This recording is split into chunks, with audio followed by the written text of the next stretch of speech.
Very good morning, ma'am. Very good morning. Good morning. Good morning. Good morning. So yesterday, have you just gone through any of the practice process of am, is, are? काही केलंय त्याच्याबद्दल? नाही. नाही. आतापर्यंत मागचा अभ्यास काही थोडंफार हा ते रिव्हिजन वगैरे केले, इंट्रोडक्शन वगैरे सेल. चालेल, काय हरकत नाही. कालच्या पाठवरती काही वाक्य विचारतोय आणि त्याच्यानंतर पुढचा कन्सेप्ट आपण चालू करतोय मॅम. ठीक आहे? चलो, fine, right. Okay. Very good morning once again. That yesterday we have covered up the part of am, is, and are. We'll just have a look up practice on the am, is, are, and later on we can just go with the next concepts. Today we are just trying hard to cover up 2 or 3 different concepts to you. Fine. Rupali ma'am, तुमची understanding चांगली आहे, त्याच्यामुळे आपण तुम्हाला थोडंसं fast track वरती पुढे आणतोय. ओके. अपार्ट फ्रॉम दिस, याच्या व्यतिरिक्त जर तुमचा कुठला ऍडजस्टमेंट टाइम स्लॉट होत असेल तर मला नक्की सांगा. याला कारण काय की आपल्याला तुम्हाला थोडंसं फास्ट ट्रॅक वरती पुढे न्यायचं आहे. Fine ma'am. चालेल सर. इव्हिनिंगचा टायमिंग 8ची बॅच आहे का मग इव्हिनिंगची आपली? हा, इव्हिनिंगची 8ची बॅच आहे. यासाठी की तुमचं आणि हिचं जे कोमलचं यांचं ट्युनिंग मॅच नाही होणार madam. Okay.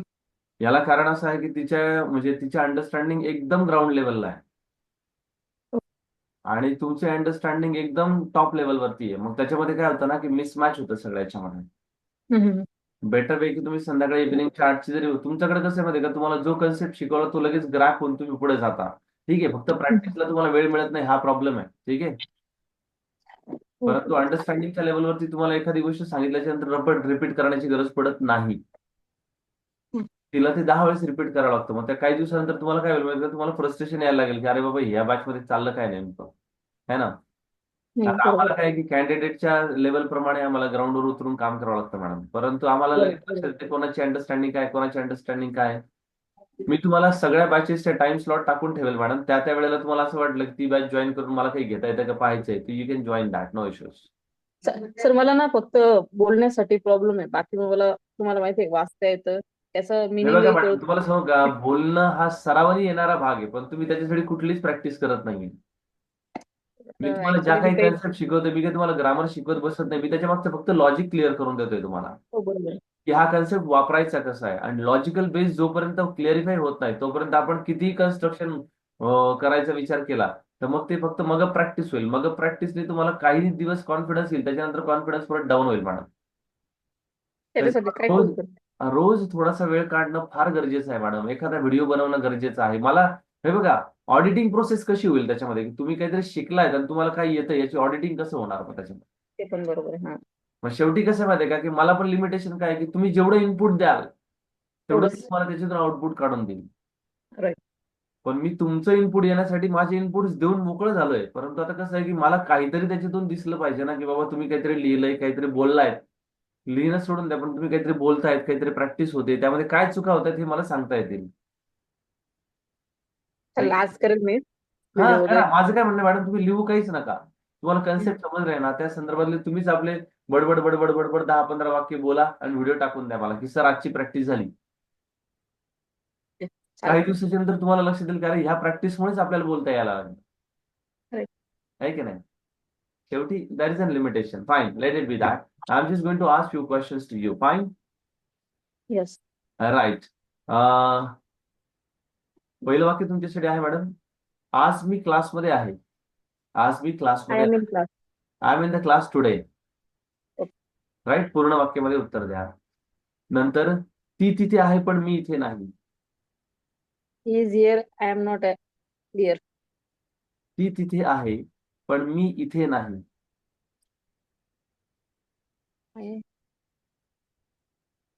She is here, I am not.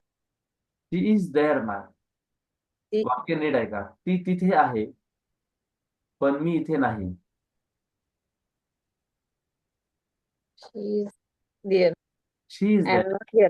But I am not here. अगदी बरोबर आहे. पुढचं वाक्य. पुढचं वाक्य राईट. तो माझ्या चुलत भावाचा मित्र आहे. She is my cousin brothers तो तो फ्रेंड्स. माझा तो माझा तो माझ्या ओके. चुलत भावाचा मित्र आहे. She is my cousin brother's friends. Right. किंवा he is a friend of my cousin's brother असं वापरलं तरी चालतं. चल. वाक्य काही प्रॉब्लेम नाही. राईट. पुढचं वाक्य मॅडम, ती खूपच हुशार आहे. She is very talented. ती खूप शहाणी आहे. She is talented. No no, शहाणीला. हा. शहाणी म्हणजे wise wise. Wise wise. She is very wise enough. Okay. Right, okay. म्हणजे हा नवीन शब्द आपल्याकडे ऍड ऑन झाला त्या फेजमध्ये. राईट. पुढचं वाक्य, आता मी जनरल वाक्यांचं तुम्हाला कोलॅबरेशन किंवा कॉम्बिनेशन प्रोसेस विचारतोय. बघूया तुम्हाला कितपत येतं त्याच्यामध्ये. मला मला सगळं समजतं पण मी बोलत नाही. आय एम अंडरस्टँडिंग बट म्हणतात ते. मला सगळं समजतं पण मी इंग्रजीत बोलत नाही. I am understand but not speaking किंवा. राईट. आता लक्षात ठेवा, आता याच्यामध्ये कसं असतं की कुठे ना कुठेतरी आपल्याला सहाय्यकारी क्रियापदांचं इंटिग्रेशन करावं लागतं. जसं I understand everything but I do not speak. हा. राईट. किंवा आय कॅनॉट स्पीक, मी बोलू शकत नाही. हम्म. मला सगळं समजतं, I understand everything but I cannot speak. आता इथं आपल्या लक्षात आलं की बोलू शकते, बोलू शकत नाही, करू शकते, करू शकत नाही साठी कॅनचा वापर आपल्याला प्रॉपर पद्धतीने होतो. ओके. राईट मॅम, चालेल, काय हरकत नाही. आजच्या या व्हिडिओच्या माध्यमातून आपण आणखीन 2 किंवा 3 कन्सेप्ट प्रॉपर पद्धतीने क्लिअर करून घेऊया. तुमची ओके. अंडरस्टँडिंग चांगली आहे म्हणून थोडं स्पीडनी घेतोय, कारण आपल्याला प्रॅक्टिस प्रोसेस कम्युनिकेशनच्या करायला सोप्या जातील. ठीक आहे, okay. Fine.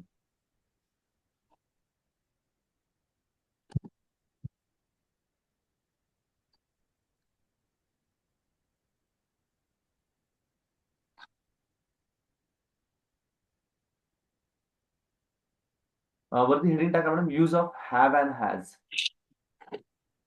Use of have and has.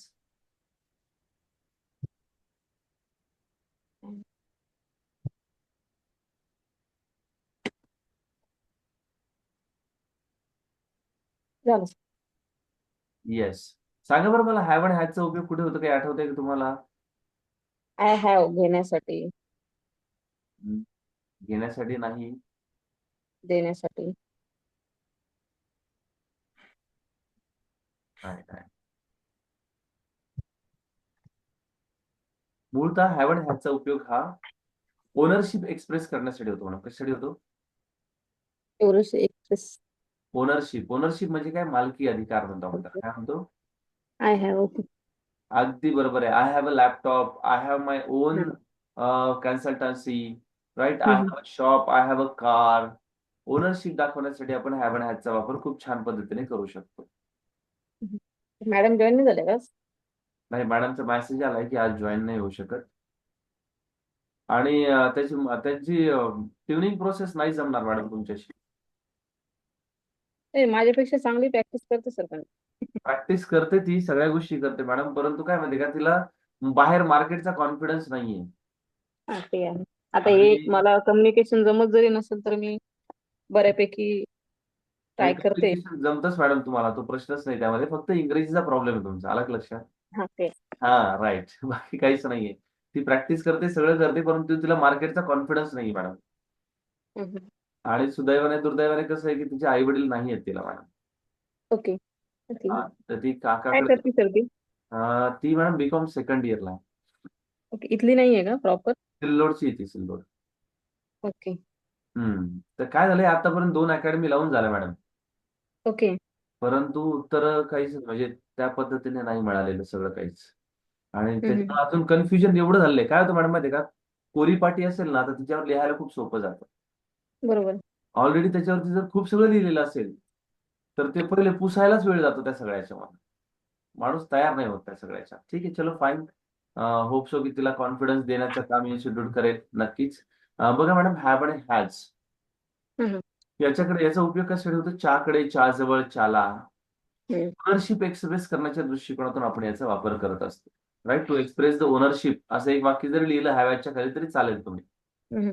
त्याच्यामध्ये आय यू मध्ये असेल तर मॅडम हॅवचा वापर होतो, आणि ही शी ट्राम असेल तर हॅजचा वापर होतो. स्क्रीनवर दिल्याप्रमाणे थोडंसं बाजूला लिहून घेतलं तरी चालेल. इन शॉर्ट प्रोसेसमध्ये लिहा.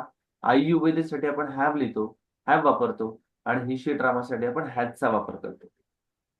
ऍक्च्युली प्रॉब्लेम काय सर माहितीये का, हे यूज कुठे करायचं हे लवकर लक्षात येत नाही माझ्या. राईट, म्हणून तर तुम्हाला हम्म. सांगतो ना. आता मी तुम्हाला काय सांगितलं, सगळ्यात पहिले मी काय सांगतो, यूज सांगतो त्याचा. हम्म. माझ्या शिकवण्याच्या पद्धतीमध्ये बदल काय तुम्हाला जाणवत असेल बाकीच्यांपेक्षा, की मी डायरेक्टली पहिले वापर सांगतो आणि मग तुम्हाला त्याचा टेक्निकल पार्ट सांगतो. हम्म. हम्म. राईट. आता मी तुम्हाला Right. काय सांगितलं, ओनरशिप एक्सप्रेस करण्यासाठी हॅवॅचा वापर होतो. मग आता Right. जगाच्या पाठीवरती तुम्हाला कुठली गोष्ट तुमची आहे हे जर सांगायचं असेल तर तुम्ही हॅवॅच वापरू शकता. Yes. Right. I have a 2 bungalow, I have 1 car, I have 2 son, I have 1 daughter. Hmm. Right. Hmm. या पद्धतीने तुम्ही काही सांगू शकता. I have a staff of 15 people. माझ्याकडे 15 लोकांचा स्टाफ आहे. आय हो. Have some good ideas with me. माझ्याकडे प्रचंड आयडियाज आहेत. आहे की नाही? Hmm. I have a great contact base with the N number of industries. माझ्याकडे इंडस्ट्रीजचा चांगल्या पद्धतीचा कॉन्टॅक्ट बेस आहे. हम्म. राईट. या सगळ्या हो. गोष्टींसाठी प्रॅक्टिकल, टू बी प्रॅक्टिकल हॅवॅचा वापर काय होतो हे लक्षात घ्या. हम्म. बरोबर. तो जर लक्षात आला की तुम्हाला मग वेगळा कन्सेप्ट पाठ करायची किंवा काही करायची गरज नाही पडत. कारण काय, ओनरशिप एक्सप्रेस करण्यासाठी हॅवॅचा वापर होतो. हम्म. Relation, place, post, things, quality सांगण्यासाठी अमेझॉनचा वापर होतो. हे ज्यावेळेस लक्षात येईल ना तुम्हाला, त्यावेळेस तुम्ही म्हणाल की नाही खरंच सर, आतापर्यंत मी कधीच या पद्धतीने शिकले नाही, पण आता बेस्ट लेवलवरती मला ऍटलीस्ट कळालं की हे कुठं काय करायचं असतं म्हणून त्यापैकी. ओके. इथे काही उदाहरणं दिली आहेत मॅडम. त्याच्याकडे गाडी आहे, ही हॅज अ कार. हम्म. याला थोडं लिहून यासाठी घ्या की निगेटिव्ह करताना आपल्याकडे 2 ऑप्शन्स असतात. त्या दोन्हीपैकी एक ऑप्शन आपल्याला वापरता येतं. बघा, he has a car negative करताना he does not have a car असंही वापरता येतं आणि ही हॅज नो कार असंही वापरता येतं. राईट.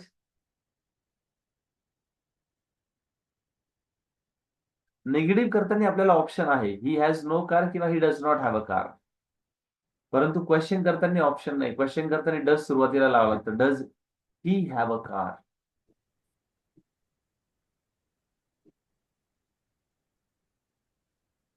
जस्ट इन्फॉर्मेशन म्हणून लिहून घ्या. बाकी काही नाही, कुठेतरी कामाला येणार आहे आपल्याला भविष्यामध्ये. रेफरन्स म्हणून. माझ्याकडे हम्म. गाडी आहे, I have a car. Negative करताना आययुवीए साठी आपण डू नॉटचा वापर करतो. I do not have a car किंवा आय हॅव नो कार. तुम्हाला जर कोणी विचारलं do you have a time, I have no time असं वापरलं तरी चालतं. I do not have a time असं वापरलं तरी चालतं. हम्म. क्वेश्चन करताना आययुवीए साठी डू सुरुवातीला वापरतो आपण. Do I have a car, या पद्धतीने. ओके. आता मोस्टली या कन्सेप्टचा वापर कशा पद्धतीने करायचा आहे रिअल लाईफ मध्ये ते मी तुम्हाला एक्सप्लेन करून देतोय. थोडा व्हिडिओ चालू केला तरी चालेल मॅम. राईट. बघा, युजली आपण समोरच्या व्यक्तीला विचारतो, तुझ्याकडे हे आहे का, तुझ्याकडे ते आहे का, तुझ्याकडे हे आहे का. मग त्या कंडिशन मध्ये आपल्याला काय कन्स्ट्रक्शन वापरता येऊ शकतं. Do you have. Do you have- right. Do you have a pen, so please give me. Hmm. Do you have the file number 7, please provide me. Right. Do you have a time, तुला वेळ आहे का, I want to talk with you, मला तुझ्याशी बोलायचं आहे. Correct. म्हणजे या संकल्पनेचा उपयोग आपण मॅक्झिमम टाइम कुठे करणार आहे, समोरच्या व्यक्तीला तुझ्याकडे काय आहे हे विचारण्यासाठी करणार आहे. हम्म. का ग तुझ्याकडे टू व्हीलर नाहीये, you don't have a two wheeler. No ma'am, I don't have it. नाही मॅडम, माझ्याकडे नाहीये. Hmm. So do you have 4 wheeler at your home, तुझ्याकडे 4 व्हीलर आहे का. So do you have, do you have, do you have, do you have. आजच्या ऑफिसमध्ये गेल्याच्या नंतर कमीत कमी 4-5 लोकांना हे वाक्य वापरा, तुम्हाला काय जे पाहिजे असेल त्यांच्याकडून त्यावेळेस. हम्म. यांनी काय होतं मॅडम, प्रॅक्टिकल लाईफशी आपण त्या कन्सेप्टला कनेक्ट करायला लागतो आणि मग मजा यायला लागते की येस, आता आपल्याला ऍटलिस्ट काहीतरी कन्सेप्ट कळाला की आपल्या चुका काय होत होत्या आतापर्यंतच्या फेसबुक. बरोबर. आणि टू बी प्रॅक्टिकल जेवढा याचा वापर कराल तेव्हा तुम्हाला थेरोटिकली लिहायची आवश्यकता नाहीच आहे. आता मी तुम्हाला काय करणार आहे, ह्या ज्या काही कन्सेप्ट शिकवतोय ना त्याचे उपयोग काय काय असतात आणि त्याचे एक एक एक्झाम्पल प्रोसेसचं एक शीटच तयार करतोय तुमच्यासाठी. हम्म. तेवढं शीट आपल्या सोबत ठेवायचं एका फोल्डरमध्ये आणि आपला दिवसभर ऑफिसमध्ये वेळ मिळाला की त्याला काढायचं आणि त्या संदर्भातले वाक्य आपल्या ऑफिसशी कामाशी कनेक्ट करायचे त्याला. प्रॅक्टिकल लेवलवरती तुम्हाला जोपर्यंत इंग्रजी येत नाही तोपर्यंत मी सोडणार नाही मॅडम. याला कारण काय माहितीये का, मी तुमच्यामध्ये एक व्यक्ती नाही पाहते, तुमच्याकडे मी 100 व्यक्ती म्हणून पाहतो. मला आज कोमलताई क्लासला आहे का, काही कन्सर्न नाही. मला गावाला जायचं होतं आता, पण मी म्हटलं की मी माझी बॅच कंप्लीट करून येणार आहे. कमिटमेंट प्रोसेस आहे. हम्म. I'll just complete the batch and then go for. काल मी लुपिनला जाऊन आलोय मॅडम. ओके. अमिता मॅमला भेटलो, त्याच्यानंतर ते सर होते एक असं थोडंसं असं टक्कल टक्कल असले. हम्म. त्याच्यानंतर दोन्ही तिन्ही लोकांना भेटलो, त्यांना मी प्रपोजल टाकलंय संध्याकाळी आता. हम्म. जर काही असं सहज कम्युनिकेट झालं अमिता मॅडमशी, मॅडमला म्हणा काय असं असं आले होते, मला मला मला सरांनी भेटले होते, म्हणजे मी सरांकडे क्लास लावलाय म्हणा, असं असं आहे. तर मॅडमच भेटले का तुम्हाला फक्त? मॅडम नाही, मॅडम पण भेटले आणि ते दोन्ही सर पण भेटलेत. मोरे सर असतील तिथे एक आणि एक शिंदे सर आहेत. हा राईट राईट, एक पूर्ण टक्कल आहे बघा ते. हो, ते शिंदे सर आहेत. राईट राईट, त्यांच्याशी पूर्ण इंग्लिश टू इंग्लिश कम्युनिकेट झालं, सगळं छान. तर हम्म. त्यासाठी सांगितलं होतं प्रपोजल टाकायला, टाकलंय आपण, आज बघूया काय होतंय काय नाही. चालेल, बोलेल मी त्यांच्याशी. काही कम्युनिकेट झालं तर एक शब्दभर सरांकडे मी क्लास जॉईन केलाय म्हणा, आहे असं असं आहे, थोडस 2 शब्द बोला. चालेल चालेल. ठीक आहे मॅम, चालेल. हॅव अँड हॅजचा कन्सेप्ट कळाला, हो वापर कुठं करायचा आहे कळाला. हो. फाईन. आता मी पुढचा जो कन्सेप्ट घेतोय तो पण तुम्हाला सगळ्यात महत्वाचा आहे, वापरायला येणारा. राईट.